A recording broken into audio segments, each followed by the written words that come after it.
ป้อเอาคอป่องคอปาลี่ทุกข้าในว่าคันเจอกินเจอไม่เจอในเสมันเป็นภายอันสารคัดสุขะอันป่องว่าเสื้อเจออุ่นเจอลมเจอในเย้า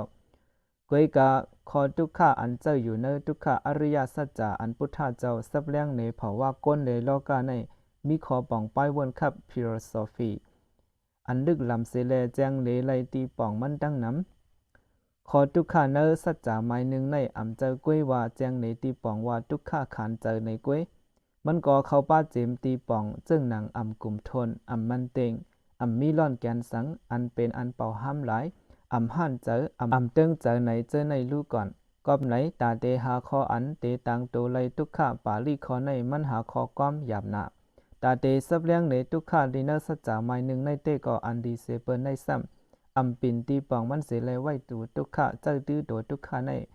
เป็กสัมว่าพุทธเจ้าว่าภาวะในเป็นทุกข้าในเสตามันเจ้าอำเปเป็ดตั้งเกี่ยวซื้อในภาวะปานก้นกุยกามันเจ้าว่ามันมีตั้งเกี่ยวซื้อหลายๆเปิงหลายเมียวหลายตอนภายตอนเจอแลภายโตคุณตาก้นเฮิรนเขาเจ้าระหันเขาอยู่ไหนในปับธรรมอังกุตระนิกายานั้นยังมีคออันว่าสุขานี่ตั้งเกี่ยวเจอหลายๆไหนเขาว่าตั้งเกี่ยวเจอก้นเฮิรนเขาแลตั้งเกี่ยวเจอเจ้าระหันสมณะเขาตั้งเกี่ยวซื้อจอมอายุงกามาแลตั้งเกี่ยวซื้อจอมการปล่อยเป็ดกามาตั้งเกี่ยวซื้อสำยอดจันหักหอมจำใจกันแลตั้งเกี่ยวซื้อปล่อยเป็ดตั้งหักสำยอดจันตั้งเกี่ยวภายโตและตั้งเกี่ยวภายเจอจ้ากว่านั้นกวยกาเจอในตั้งหลงเขาป้าในทุกข้าไว้อย่าว่าสังตอกาสารตะลาอันจึนเสอนำเจอทำอันใดมากกอบคัดเจอสมถกรรมฐานอันป้อเลยว่าลอดเสเงาทุกข้าอันเตเลยว่าตั้งเกี่ยวซื้อสุขะอันอำล้อสังป้าเจมสารตะลาอันป้อกลางรอดเสสุขะทุกข้าทั้งสองสารตะลาอันกึกหอมอุเปกขาตั้งเจอเอกกาดานำเจอทำจันสูงสุดอันว่ามาเจอในตั้งเสียงในก็เข้าป้าเนอโดทุกข้าในรู้ก่อนสุดอันหนึ่งที่เนอมัชชิมานิกายาว่าไว้เสพุทธเจ้ายองย่อฉานสมาปาตพุทธเจ้าว่าเขาเจ้าเป็นอนิจจาทุกข้าและกาตักไหลมีตั้งแหลกลายอนิจจาทุกขะวิปริณามะธรรมาไหนพังหูอันในเสจังป้อเจอคอทุกข้าในเยาตีในอ่ำเจอว่ากอบทุกข้าคันเจอเสเจอตื้ออยู่โตทุกข้าในกวยเจอกอปุนตาป้ออ่ำมันเตงอนิจจาไหนตื้นเป็นทุกข้าในคอในกวยพุทธเจ้าในเป็นผู้หู้หันจือเจอจอมหนังมันเป็นมันมีเยามันจะว่ากับกายลอยเผาว่าแลการเกี่ยวมนจอมอายุงกามากงในเสคนเฮาถูกดีไลหู้ลองอยู่3เปิง1ตั้งเกี่ยวซื้ออัสสาตะ2ตั้งพิษมันอำนั้นเพอันตรายมันอันอำหันเจอมันอันก้อมปาลีวะอาตีนวะ3ตั้งป่นหลอดมันอันก้อมปาลีวะนิสรณะไหนเมื่อเจ้าเก่าหันแมนก็อันถูกเจอหังหลีเล่าหลีนั่นยินถูกเจอเนื้อมันเจอจับมันเคยหันมันแทงอยู่ติ๊กติ๊กเจ้าเก่าหันเจอซื้อเจอกอบก้อนนั่นอันในเป็นตั้งเกี่ยวซื้ออัสสาตาเยาก้วยเป็นลองตั้งตัวทบจามป่วยอันหนึ่งกุยกาตั้งเกี่ยวซื้ออันไหนมันอ่ำมันเต็งซึ่งหนังก้นก้อนนั่นเจมตั้งอันจันเจอมันในก่ออ่ำมันเต็งนั่นอยู่เย้าเมื่อสายงายเงาไล่มันแหลกลายกว่านั่นเมื่อเจ้าเก่าอ่ำจางหันไล่ก้อนนั่นเมื่อเจ้าเก่ายบย่อมกว่าตั้งเกี่ยวซื้อนั่นเจ้าเก่าก็เตยินคอขมเป็นมาลองอ่ำสั่งต่ออ่ำปิ้งเจอเสโยเคเตเฮ็ดกว่ากาปองกาเป็นลงอยู่อันในเป็นอากุโสมันอันอ่ำห่านเจอมันเป็นเพอันตรายของพังหังอาตีนาว่ามันเยาอันในก็เป็นลองตั้งทบจำป่วยอันหนึ่งหนังเก่าสังเจอว่าย่ำต่อเหลียวเจ้าเก่าอ่ำมีตั้งเจอติดหอยเหนือก้อนนั่นไหนเอาเจอจับขาดปุดกว่าเนื้อมันไหนอันในเป็นตั้งหลอดเลี้ยวปดหลอดปดปล่อยนิสรณะเยาเจอ3อันในตื่นมีไว้หมันแมนในลองตั้งเกี่ยวเสื้อเพราะว่าก้นเฮาเตะพอด้วยตีในจึงลองว่ามันอ่ำมีขอถามกันอันกับกายเลยว่าต้าหันให้แลว่าต้าหันดีอันว่าในมันแจงเลี้ยงอยู่นะกุยกาเฮาโหลเลยสอนว่นจอมลองตั้งเกี่ยวซื้อเพราะว่าเลยตั้งขานเจอมันตั้งรอแล้วมันหนังกันหนังฮือป้อเตป่องแจงเลี้ยงเจอเนื้อเพราะว่าจื้อเจอกลุ่มทุมโกนทนนั่นอยู่พอเฮ็ดนั้นเฮาจังเตไลตั้งรอดแล้วอันเตมันเย้ากับกายเลยขอถามอันได้เสพุทธเจ้าลาดว่าเจ้าเฮาเขาไว้สังเจอว่าเจ้าระหันปุ่นหน้าอ่ำว่าป้ออ่ำหู้ปองเลี้ยงเจอจึงหนังว่าอันในซ้ำเป็นตั้งเกี่ยวซื้อจื้อเจอเย้าอันในซ้ำเป็นตั้งหันเจอจื้อเจอเตี้ยเย้า อันออกป้นลอด2อันนั่นเป็นตั้งลอดแล้วเตียวป้อในจึงเฮ็ดหือในก็เขาตื้นอำจังหู้ป่องเจอไล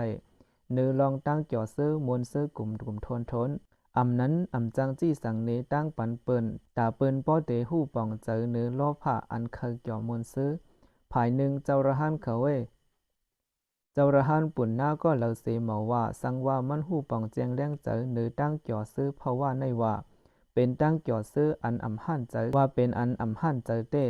อันผาดลอดปดปล่อยเซล2อันนั่นว่าเป็นตั้งลอดแล้วเต้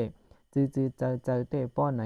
เขาจังเตจางหันหู้ปองเลี้ยงเจอเนื้อล้อผ้าอันเคยเกี่ยวมวลซื้อในกลุ่มทนเย่าจังเตจางจี้สั่ง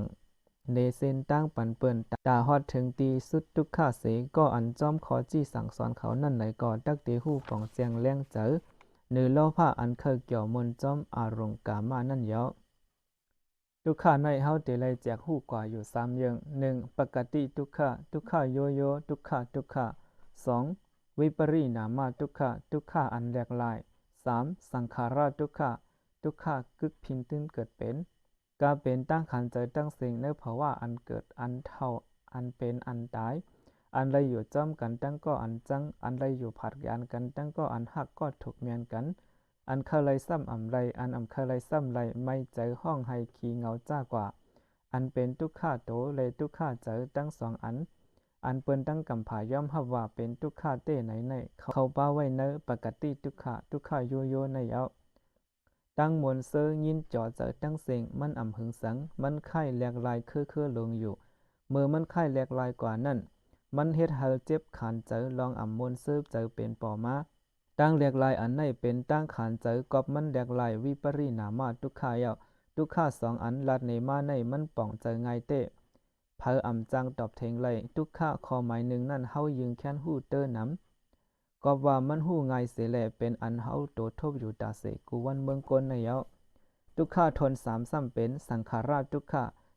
กึกพิงตื้นเกิดเป็นอันว่าปองเป็นอยู่หั่งขอในมันกับกายรวยเฉพาะอภิธรรมเสแลลำลองปุนตาโตทุกข้าสัจจาในเสเยา